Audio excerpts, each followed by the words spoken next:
Hey, we're in part three. We're in part three of our series, Storytellers, and man, it's been a phenomenal journey so far. We've heard some amazing people get to share their story, share their testimony about what God's done in their life, and I know that last week you guys enjoyed Tyler Light. How many of y'all enjoyed Tyler's story? Yeah, absolutely. It was so good. So powerful and encouraging, and we've heard a lot of them, and thankfully tonight I get to introduce you to a couple of my really good friends. Before I get to do that, I think it's appropriate that we give honor where it's due, and pastors Josh and Jillian, even though Josh hasn't been able to be with us the last 2 weeks, he's been off-site doing some business stuff, but he's been taking care of business nonetheless. He wishes he could be here, but I know he's going to listen back to it at some point. So can we get up for Josh and Jillian? Just everything that they've done for this ministry. Leading with integrity and character every step of the way. Man, we appreciate everything that they've done, and love the privilege and opportunity it's been to just hear from some amazing people and some amazing stories of redemption and restoration that God's done. And I'm really excited, honestly, tonight to introduce to you a couple of my friends. Some of you know them. This is Jake Hance. How you doing? And Seth Morales. Nice to see you guys. What's up, everybody? They're both single and not quite ready to mingle. Wasn't expecting that. You weren't, I know, and that's why I didn't tell you. We're going to have a lot of fun, though. You guys are going to get to love Seth and Jake just as much as I do. Yeah. Well, probably not quite as much as I do, because I love them a lot. But we're going to get started pretty quick. We're just going to do a little bit of a Q&A, and you're going to get to hear a little bit about what God's done in their lives. And I'm honestly extremely excited about it. These guys are both phenomenal leaders. They've been leading our ministry for it's been about a year, right? Yeah. Nice. Yeah, so it has been about a year. And man, they're just phenomenal guys. Even better guys off stage than they are on. And that's one thing that you'll see with both of these two men is that everything they talk about, you'll see it modeled throughout the foyer, in the cafe area, in here. You'll see it whenever they're off the platform. And a life that's worth living and following is one that you don't have to just hear from, but you can actually see.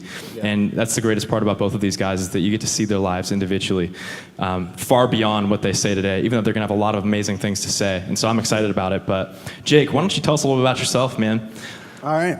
By the way, Austin gave me free reins over the mic today, but my mom told me that's not really a good idea. So I am going to keep it back a little bit. But no. My name's Jake. Let it go. Yeah, I'm originally from Barberton, Ohio. Woo! Yeah, is anyone from Barberton in here, by the way? Really? Wow. Who raised their hand? Nice. Hey, Big Mike. Riley, wow. I see you. No kidding. I grew up there until I was surprised. 18. Went to school there in the district until 7th grade, and then transferred to Doylestown. Went to Chippewa until I graduated. Then I moved to Parma, Ohio for about 3 years, and then just recently in 2016 moved back to Doylestown. So it's kind of why I'm here at the U and everything, back in the area. Mm-hmm. Do you have an interesting fact about yourself that you like to share with everybody? Funny story or a movie quote? I do flooring. I don't know if anybody, is that cool? You do what? I do flooring. I install floors. Oh, I thought you said you do form. I'm like, what is that? My mom, I actually called my mom actually for a little bit of advice on this because I knew this question was going to be asked. And I said, what's interesting about me? And she said, well, she's like, I know that your aunts and uncles, every time that you came over after you left, they'd call me and tell me they needed Jacob insurance because I apparently broke everything anywhere I went. I don't know. I guess that's an interesting fact. I think that's pretty interesting. Yeah, I guess. I like to hear it. There's a destructive side. It was interesting enough. I'd never heard it. Really? Yeah, and you never told me that. Sorry. See, we're all learning things today. This is great. Yeah. Seth, introduce yourself, sir. My name is Seth Morales. My story involves a lot of moves as well, but all of them are within Stark County. So, been here my whole entire life. Went to, I think, 6 schools, but never actually left this area at all. So I've been to a little bit of everything. I attended Perry for elementary school, went to Catholic school for a couple years, went out to Tuslaw and experienced that. Were Tuslaw people in here? Come on. Okay. Come on now. But then 6th grade, I had a choice to either stay at Tuslaw or move to Jackson, where my dad graduated from. And obviously, it was a tough choice, but I ended up deciding to go to Jackson. It was no. I know. Man, they love you.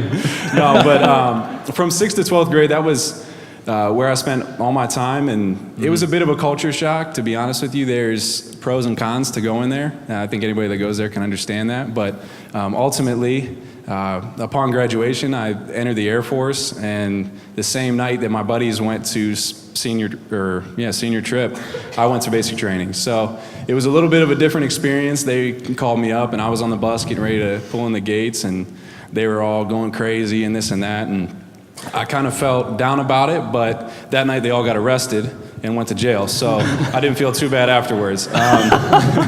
Believe it or not, I was only in for a couple months, and during training they found out I had a heart condition, so I was sent back to Stark County, Ohio, which I didn't plan on doing for at least 6 years, and kind of went from there. So my life has been an interesting journey from there, but nevertheless extremely blessed. So. Absolutely. Was that your interesting fact then?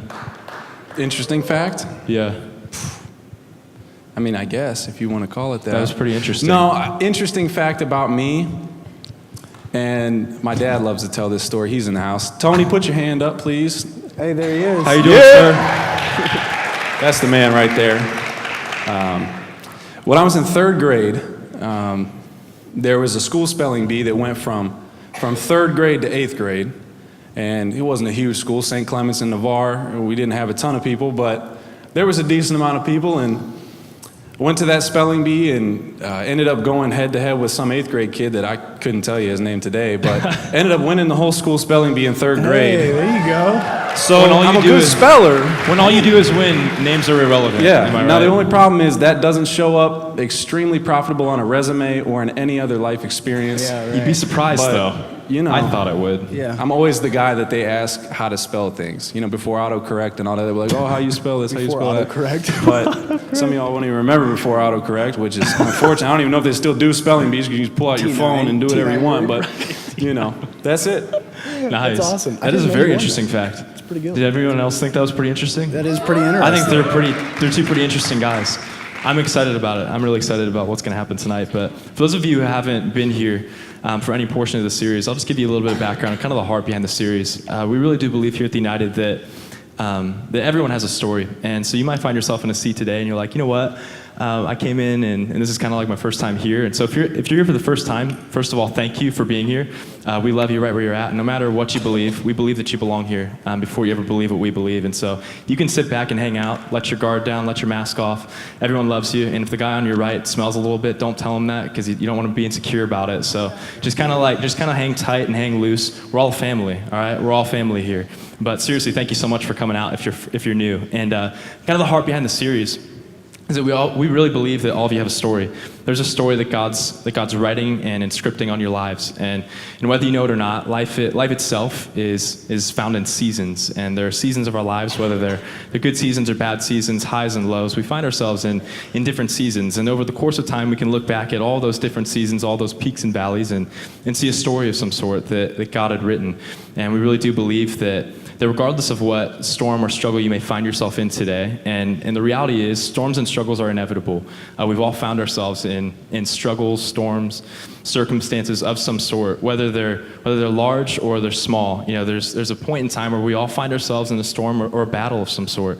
But I do know this. I do know that there's always a setup in the stronghold, and whenever you're walking with Jesus, you can know with assurance that every battle, every trial, that in and of itself is actually an opportunity for God to provide a testimony. Yeah. And every struggle itself, every storm, is an opportunity for a great story. And I think that that's one of the coolest things to even hear about.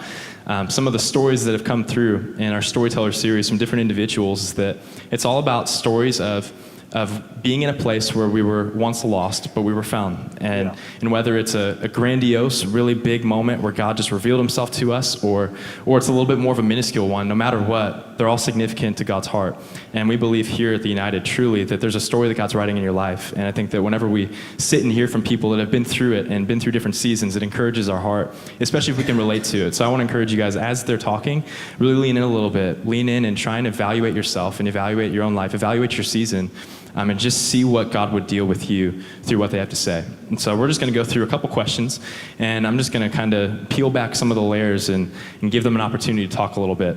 So the first question, whichever one of you guys wants to answer it can go first. I'm a little bit long-winded. You can go first. What did the storm and struggle look like for you in your life individually?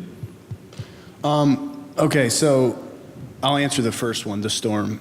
Or I'll go struggle, actually. I think the biggest struggle for me individually was I think we can get so caught up in like what specifics there were. So like you'll hear guys talk about their testimonies and they're often like, oh, I struggled with women, and then they sit up here and they preach to you about how they struggled with women, or they sit up here and they talk to you about their drug addiction or their party scene. And I think, honestly, like really praying on that and trying to reflect on that question, God's really revealed to me that it was an identity issue.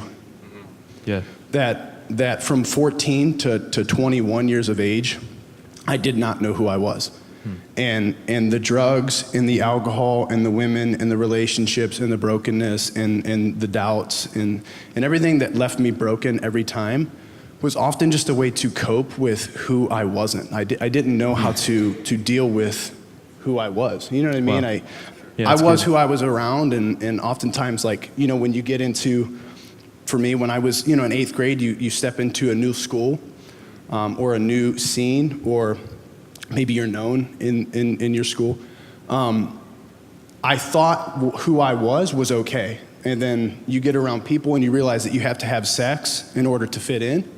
So by the age of 14, you lose your virginity when you had no intention to.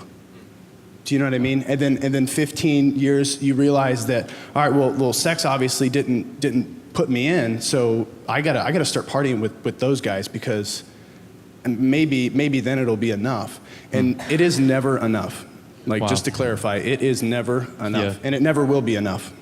The only thing that will ever complete you is Jesus Christ, and having your identity and firm foundation in Him. That's great. For sure. Yeah, that's awesome. That's really good. Honestly, I feel like that's probably one of the greatest battles and struggles within not just young people, but people individually. I mean, you can look at people that are older too, and people that are in their 70s that still struggle with identity issues. I mean, I think at the core of a lot of insecurities and insufficiencies, we find that it's identity. And so that's really good, man. Oh, absolutely. It's really good. Seth? Well, mine is similar, but it's different. So mine was more of the double life. So you're involved substantially with something like this, a youth group, or you're doing a lot that you feel like kind of balances out the bad stuff that you do the other half of your time. And you get caught in the middle between getting walked on because you're the nice guy who's doing everything right and selling out to be cool. You know what I mean? And you spend so much time trying to get to that place, like Jake talked about, thinking that if I just do this or that, I'll get there, it'll be okay, it'll be sufficient.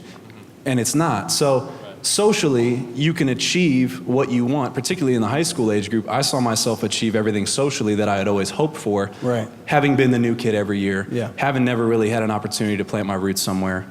You get into Jackson, it's this big school, and then by 7th, 8th grade, you got a good group of friends, people know you, you're well liked. And to me, that was like, okay, cool. But as I started to climb that ladder, I saw myself separated more and more from what really was the core of my life and what was essential, and that was my relationship with God. So, you'd go to youth group on a Wednesday, everything was great, hands up, whatever. And then 6 days of the week, you're struggling with depression, anxiety, you're going out on the weekends doing whatever anybody wants you to do to try and stick with that, you know what I mean? The flow, kind of. It becomes more of a routine than the good routine that you're trying to develop one night out of the week. It doesn't balance out. And the identity crisis for me came from just being two different people. You show up on Wednesday and I flip this switch and I'm this guy. I'm this guy that, oh no, I don't party and I don't do this and I don't do that. But then Thursday, Friday, Saturday, Sunday, every other night of the week, you're smoking, you're drinking, you're trying to hook up with girls or whatever. It's like, it just didn't add up. And that one night a week and putting on that mask just never was sufficient for that season of life. No, that's good.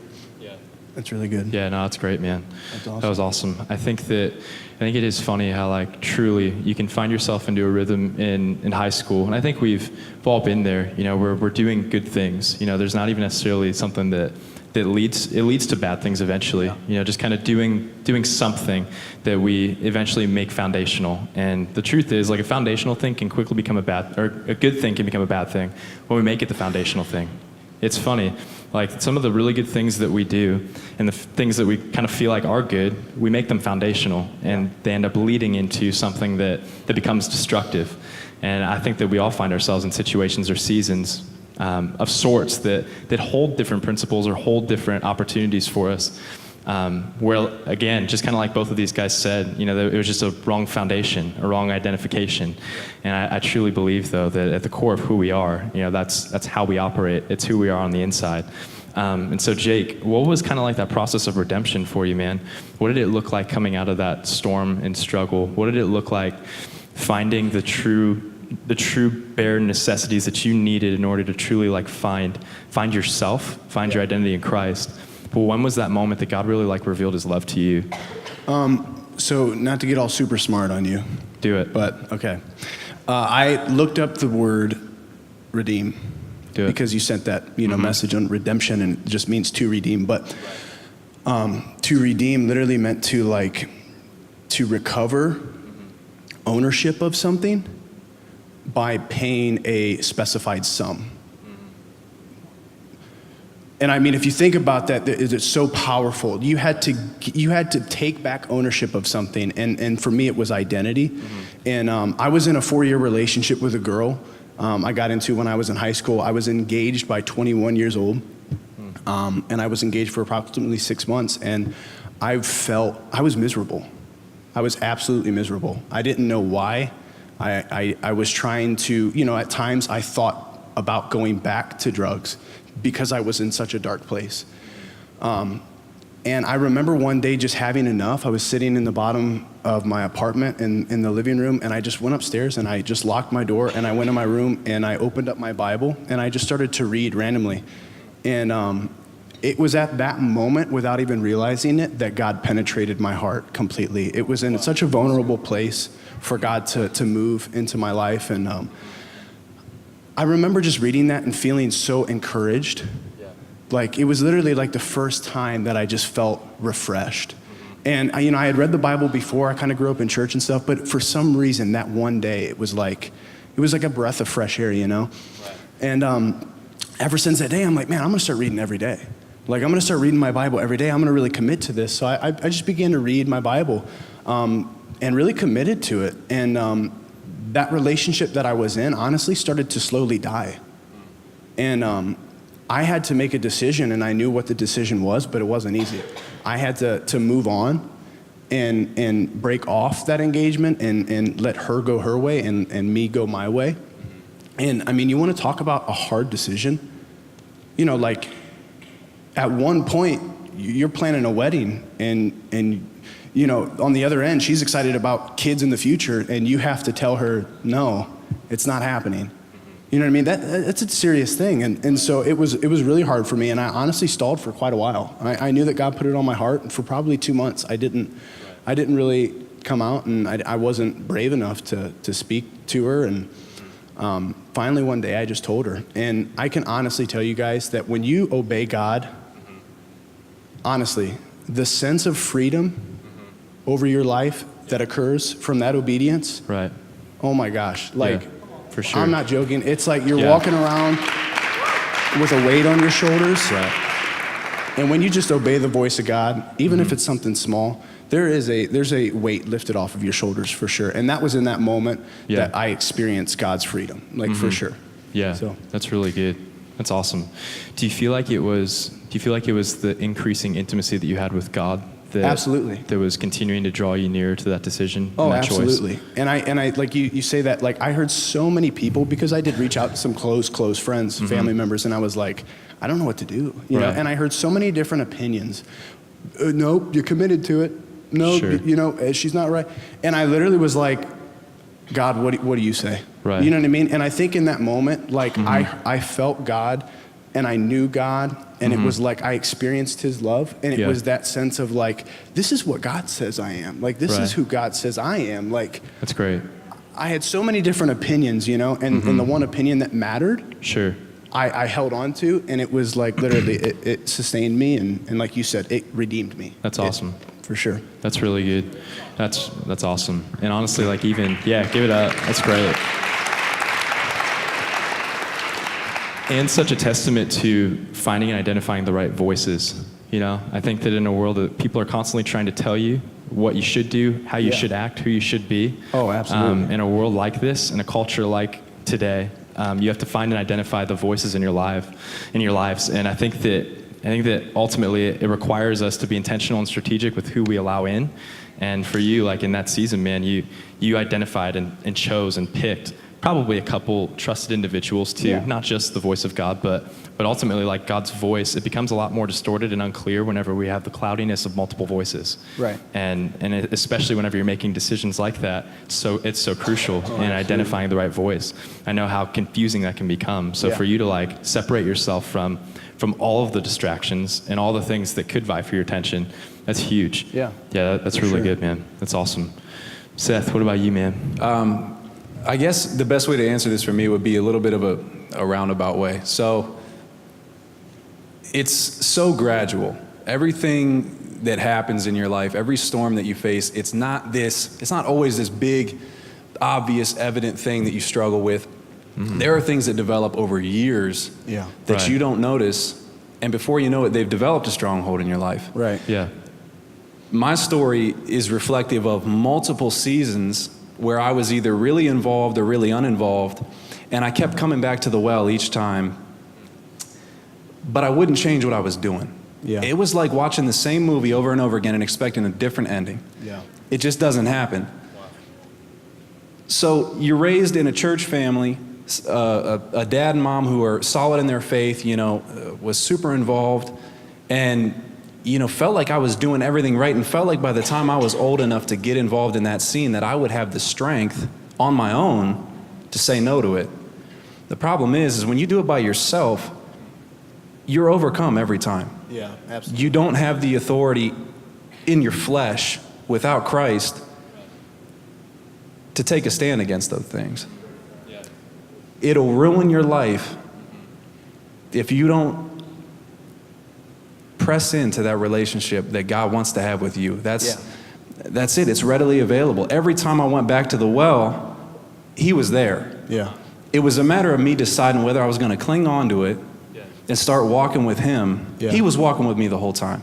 And me and my dad just talked about this today, as a matter of fact. He said, no matter what road you take to get to your destination, God's with you either way. Yeah, absolutely. The amount of detours that you decide to take and make this destination, 500 miles or 5 miles, that's up to you. Absolutely. You can waste time, you can spin your wheels.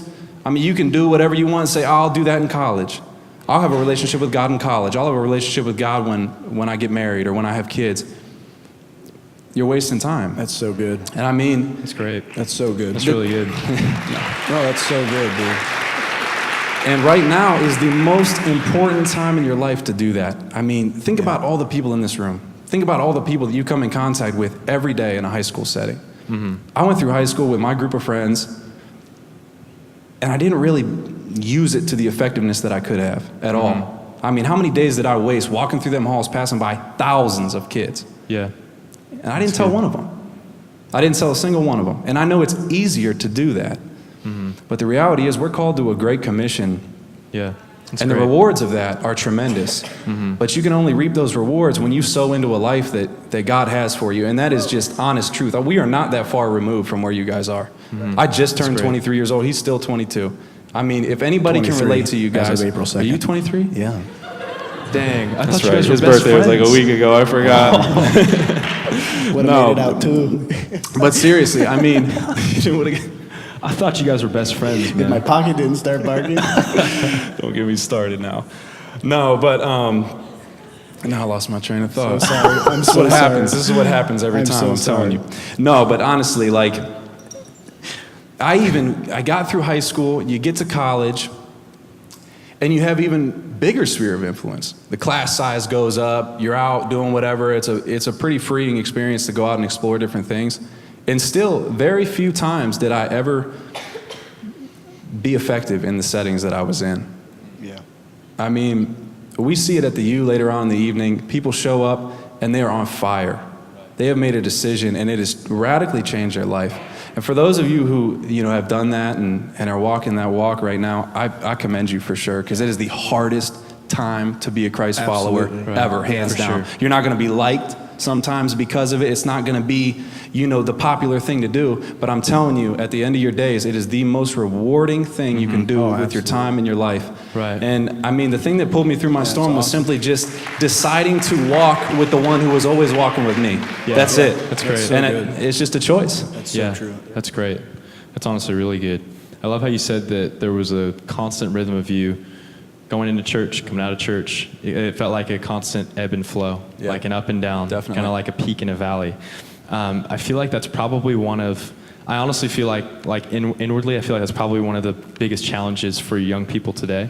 Yeah. And when I say young people, I mean like people from the age of 50 down. Like honestly, it doesn't even, I would categorize all of them as young because I feel like when I'm 49, I'm going to be young and I'm going to stand on that. But I feel like I feel like one of the hardest things though is finding steadiness and stability in your walk with God. Yeah. Where do you feel like that took place for you? Or what do you feel like the decision looked like for you whenever you found that steadiness and stability? Man, it's crazy because I hear a lot about, with Love is Red that goes on every year here, it's easy to come to something like that and get on that high, that spiritual high. It's just like anything else that you go to do, to screw around with. But if you're just focused on that high and what you get for the experience when you're there or a couple days after, when that wears off, there's a void there, and you feel like, oh, well, that didn't work. I mean, I've seen gatherings of individuals in cities all over the country, thousands of people. I mean, I've seen miracles done. I've seen a kid get out of his wheelchair and walk for the first time in his life. Corporate gatherings of 16, 20,000 people, all praising God, and you are on the ultimate high. And you think, there's no way I will ever come down from this. There's no, I'm here now. I'm good. I'm solid. There's no, Lord, I'm not doing it again. I won't do it again. Right. 6-8 weeks later, you're doing the same thing. Right. It's just, the consistency with me, honestly, came when I got consistently involved. That's great. That's so It good. took a support system to get me through that, I guess, the infant stages of it. I always thought I had a solid relationship with the Lord, but the reality was I was contradicting what I thought I had with the Lord with so much negative crap and so much bad influence that it was kind of nullifying, to an extent, the little bit that I was doing for God. It was like I was overwhelming myself with bad things and bad choices and expecting that, my life was going to take a different trajectory and I could make the same decision over and over again. It just... A year ago, when I came here and got plugged in, the first couple weeks even were really awkward, and I thought, man, I might, this is a big deal. I might not, settle into this too well. But once I got involved and once I started serving, I mean, I wouldn't know any of these great people if it wouldn't have been for that choice. And I firmly believe that the choice to get involved, to whatever capacity that is, will ultimately change your life. It's detrimental to have a support system with you, because trying to do it on your own, it's nearly impossible. Right. Really is. Yeah, that's great. Do you have anything to add? As far as to him? Just that. It looked like you wanted to say something. No, he said it all, dude. Yeah, he said it He's all. like, no, that's good. For sure. No, that was really good, man. Seriously, that's awesome. Do you guys have any final thoughts or anything that you wanted to add before we close out? Yeah. So, real quick, I guess I owe a lot of where I am today, like Seth kind of said, and I guess I'll go off that a little bit, is surround yourself with people that are building you up and not tearing you down. Yeah, definitely. It's so important. Yeah. Yeah, it's huge. I think oftentimes, I told Austin, I really wanted to just say 3 things, and it was have thick skin, don't be offended all the time, have a soft heart, love people like crazy, and know that your daddy loves you. For real. For real. Know that your Father in heaven absolutely is crazy about you. Yeah, Know that he loves you. that's great. And I think when you're around people that remind you of that, that's why it's so important to be around people that are building you up, that can remind you that, hey, God loves you, regardless. You know what I mean? That's so important. So that's all I had to say. Yeah, that's huge. And that's obviously one of the reasons why we do connect groups now and why we have opportunities for community. I know that we kind of like got away from it for a season, but we really want to like try and implement that into who we are and ingrain that into our DNA as a ministry. Why? Because we believe that life is truly done better together. And aside from everything that takes place on a Wednesday night, obviously like coming and hearing a message and then coming in times of praise and worship, it's great. But if we only live off of the spiritual goosebumps we get every single Wednesday, then we're not truly living into the fullness or walking into or stepping into the fullness of who God's created us and purposed us to be.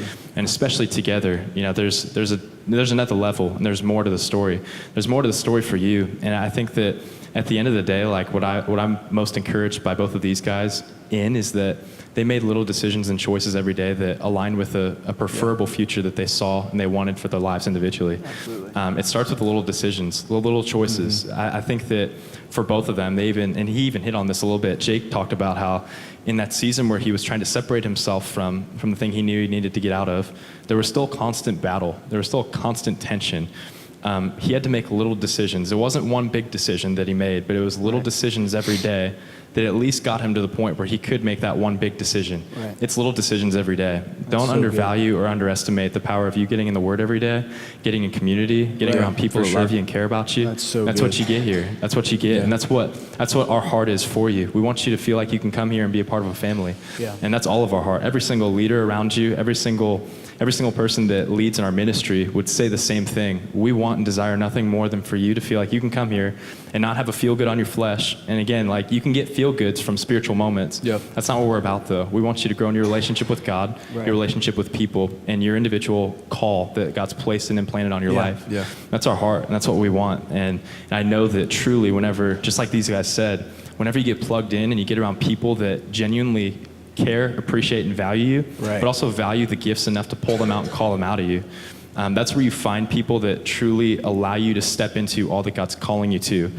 And you need those people in your life, even when they tell you what you don't want to hear.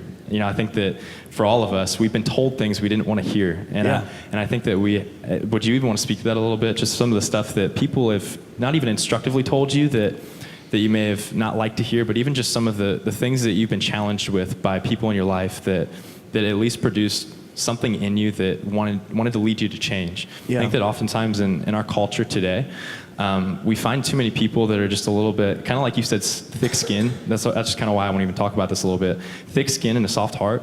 We just have too much soft skin. I really feel like we just live in a society now, in a culture where people just can't be told no. And oftentimes your greatest yes is no. Oh yeah. And could you guys just speak to that a little bit, even kind of that process and journey for you, or even specific examples? I've been first and foremost blessed enough to have the father that I have sitting right there. Come on, Mr. Hance.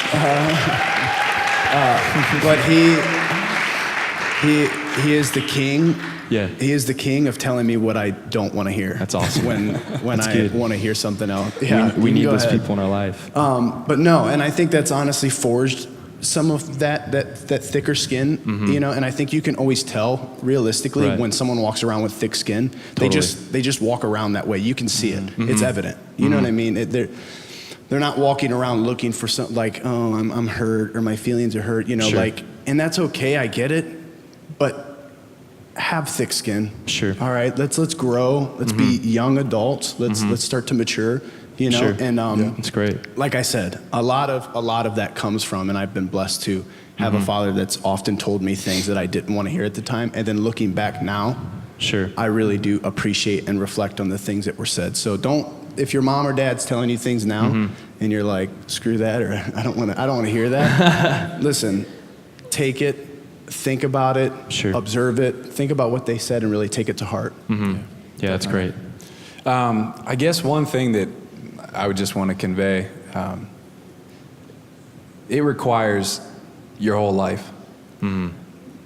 That's great. To do it half-hearted, it doesn't get you where you should be. That's all there is to it. I did just enough to get by in just about every area of my life for many years. In school, did just enough. I knew that I could not do the homework and do well on the tests and get by and get the C's or whatever. And when you really press in and give 100% to God, and you don't, do it half-heartedly, if you want to call it that, because I like to use another term, but No. Yeah, we'd probably rather not use Yeah. that one right now. But seriously, I can't stress that enough. When you decide to give your life to serve the Lord, Yeah. it changes everything. Right. Absolutely. It radically changes everything you do and shorten the distance between you and where you're supposed to be. Yeah, That's great. That's so good. Don't waste time. I mean, Yeah. you're young, you got every opportunity. Just make the most of every person you talk to, every place you go. I mean, you're called to be a light, and you are. Right. Yeah. So just understand that and understand your worth and your value in Christ, and you're set apart. That's great. And, be effective, because you're weapons for God, and there's a lot of evil in this world, and you have authority over every bit of it through Christ. so and, good. That's great. be effective That's everywhere you go. Awesome. That's great. Boy, can we give it up for these guys one more time for sharing with us? It was phenomenal.